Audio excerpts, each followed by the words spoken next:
In Paris, AJ delivered everything. He hit the Styles Clash, the phenomenal forearm, and the people were with him the whole way. The chants were deafening. You could feel how badly the crowd wanted him to win the Intercontinental Championship from Dominic Mysterio. But instead of the big moment, where do we get another screw job? Finn Balor and Jenny McDonough were banned from ringside, and still Dominic walked out champion thanks to the interference from El Grande Americano. This is where the frustration comes in. AJ isn't just another challenger, he's AJ Styles. When a crowd is that hot for him, you ride that wave. WWE had a Paris audience basically begging for a title change, and instead, we saw him take another loss. So why? That's where Finn's so-called master plan comes in. Judgment Day is still pulling strings on the same show. Finn beat Dragon Lee because JD created a distraction. Even when they technically banned, they find a way. The bigger picture here is Finn is trying to sabotage Dominic Mysterio out of the IC title. He's orchestrating dominance from every angle, whether it's Dom keeping the IC title or Finn himself sabotaging Dom. But here's the risk. AJ's momentum can survive endless setbacks. Perez proved that it still has that organic connection. The crowd told WWE what they wanted, and WWE ignored it. If this is just about Finn's chess game, fine. But there has to be a payoff. Maybe AJ eventually takes the belt in a bigger setting. Maybe Finn himself is the one who defeats Dom. But if it's just AJ losing to keep Judgment Day strong, fans are going to check out. This isn't the first time WWE has misread the room. Remember Drew in the UK? Montreal with Sammy? Perez could be another example if AJ doesn't bounce back. The difference is AJ has a legacy-style respect. Every loss that doesn't mean something feels like a waste. So yeah, Finn might think he's playing chess, but WWE needs to be careful not to sacrifice the wrong pieces. Because right now the crowd sees AJ as the king, and if it's treated like a pawn, that's where people lose faith in the whole board.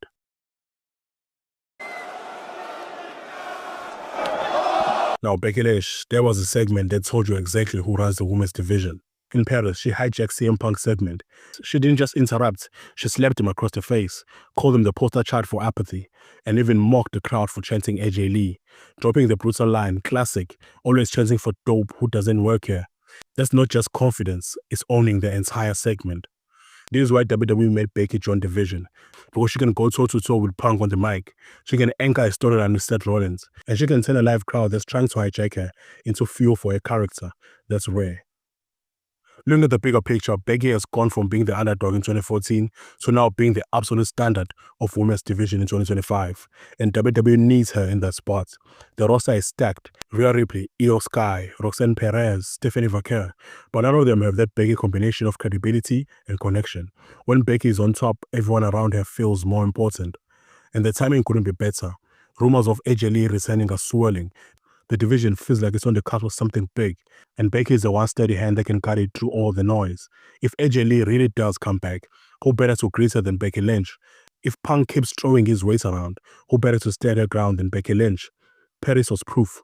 The crowd roared for her, even when she was cutting deep into Punk. She wasn't just a women's division in the moment, she was a division, period. WWE leaned into it, and the show felt better for it. So yeah, making Becky the division isn't just a booking choice, it's already paying off, and Raw in Paris was only the beginning. If Raw in Paris proved anything, is that there's no crowd better than the French crowd.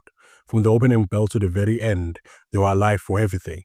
They sang for AJ Styles, they booed Dom like it stole their passports. They even made Becky Lynch dancing like Seth Rollins feel like a full-on spectacle.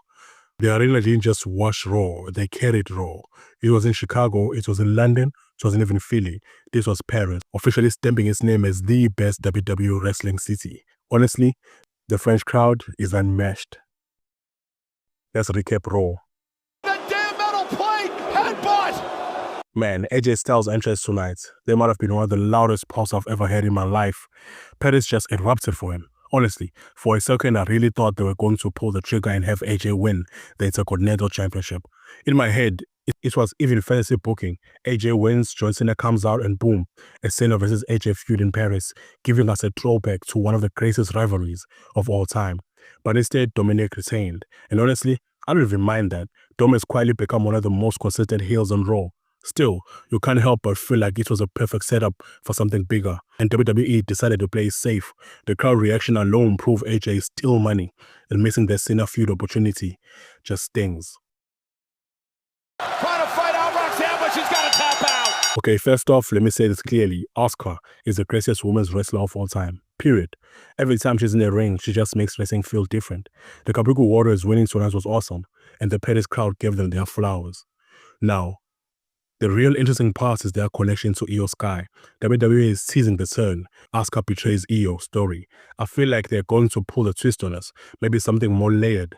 Maybe a swerve where Kairi Sane and Io Sky turn on Asuka. Meanwhile, I feel bad for Roxanne Perez and her partner because it feels like they keep losing without any clear payoff. I'm not sure what the long-term plan is for them, but right now, the Kabuki Warriors are stealing the show.